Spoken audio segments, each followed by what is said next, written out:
Hello everyone, ये question JEE main 2025 का है जो 29 जनवरी को शिफ्ट 2 में पूछा गया था।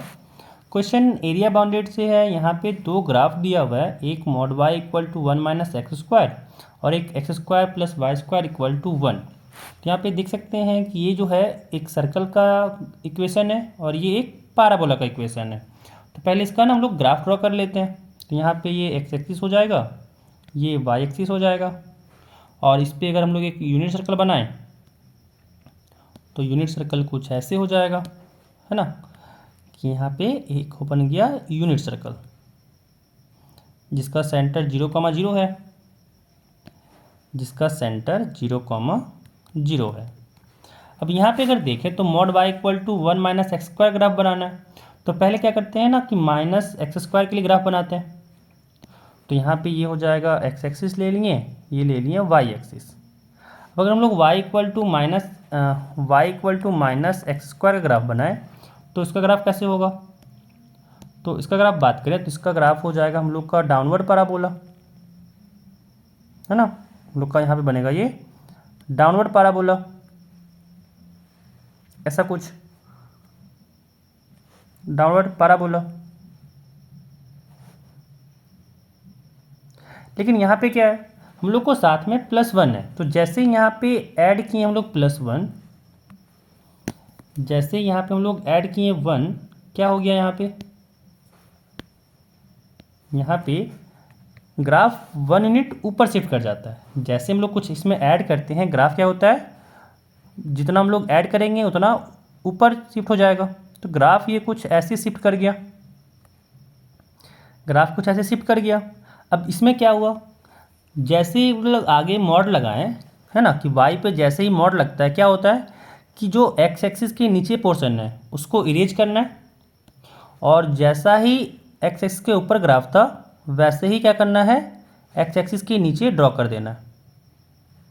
जैसा ग्राफ जैसे यहाँ पे नीचे इरेज कर दिए। अब जैसा ग्राफ हम लोग को x एक्सिस के ऊपर दिख रहा है वैसे ही ग्राफ हम लोग को x एक्सिस के नीचे ड्रॉ करना है और यही हो जाएगा हम लोग का ग्राफ जो mod of y equal to 1 minus X square का बनेगा।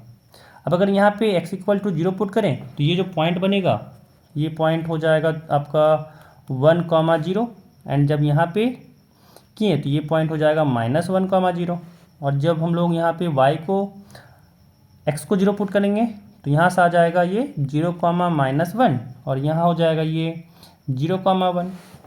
सर्कल में भी देखें तो यहाँ पे ये पॉइंट हो जाएगा 1,0, ये पॉइंट होगा -1,0, ये पॉइंट हो जाएगा 0,-1 और ये पॉइंट हो जाएगा 0,1। अब यहाँ पे क्या करें, इस वाले ग्राफ को मॉड वाई वाला ग्राफ को इसको इसमें सर्कल में शिफ्ट बनाना है। तो कैसा बन जाएगा ग्राफ, तो यहाँ पे बनेगा पैराबोला। तो ग्राफ यहाँ पे ऐसे कुछ अगर ड्रॉ करना चाहें तो यहाँ पे ऐसे ग्राफ होगा, है ना, यहाँ पे कुछ ऐसे ग्राफ बनेगा और ऐसे ही ग्राफ हम लोग अगर ऊपर में भी बनाएं तो ग्राफ यहाँ पे कुछ ऐसे बनेगा, है ना।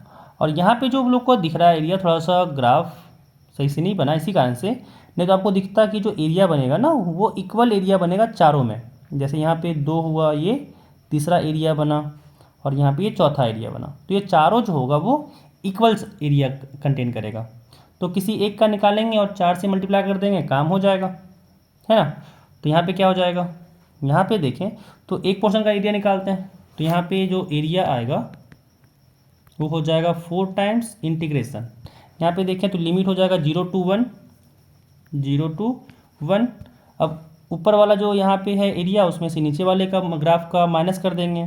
तो ऊपर वाला सर्कल है तो सर्कल के लिए हो जाएगा y, यहाँ पे अगर देखें तो हो गया √1 माइनस एक्स स्क्वायर, फिर माइनस नीचे वाला ग्राफ को अगर y के देखें तो यहाँ पे है 1 माइनस एक्स स्क्वायर ही है, तो यहाँ पे हो जाएगा 1 माइनस एक्स स्क्वायर, है ना, और फिर dx, है ना, क्योंकि यहाँ पे इंटीग्रेशन एरिया क्या होता है, y इंटू डी होता है और यहाँ पे लिमिट होता है और यहाँ पे y ही लिखे, है ना, ये y ही लिखे हम लोग। यहाँ से क्या आ गया, यहाँ से आ गया 4 इंटीग्रेशन फ्रॉम 0 to 1 और बिग ब्रैकेट बाहर में, यहाँ पे root over 1 minus X square D X, और यहाँ पे minus integration from 0 to 1 minus X square D X. यहाँ पे क्या आ गया 4। अब यहाँ पे इसका इंटीग्रेशन देखें तो ये एक स्टैंडर्ड इंटीग्रेशन होता है, ये एक स्टैंडर्ड इंटीग्रेशन होता है जो हम लोग को नोन रहना चाहिए। क्या होता है root over 1 minus X square का, इसका इंटीग्रेशन होता है x/2 root over 1 minus X square plus A square by 2।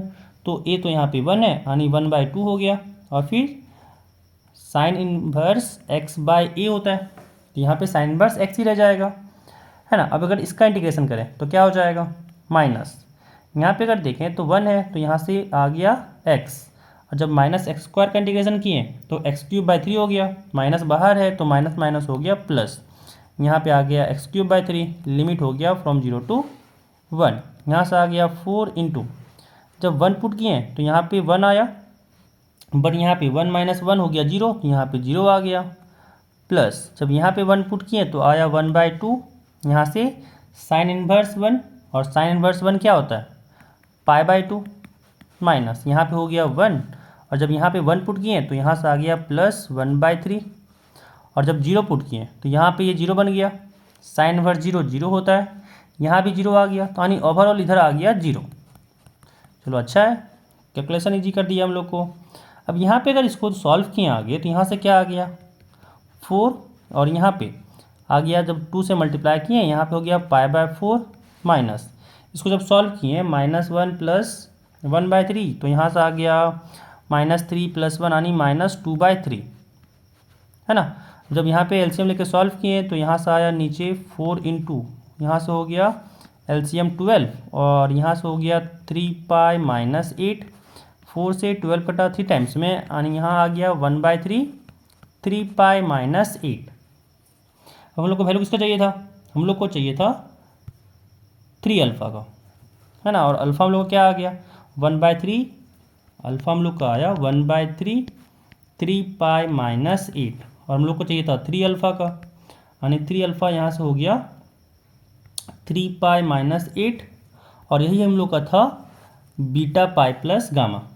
तो यहाँ पे इसको अगर हम लोग कंपेयर किए बीटा पाई प्लस गामा से, तो यहाँ पे बीटा इक्वल टू हो गया 3, गामा इक्वल टू हो गया यहाँ पे -8।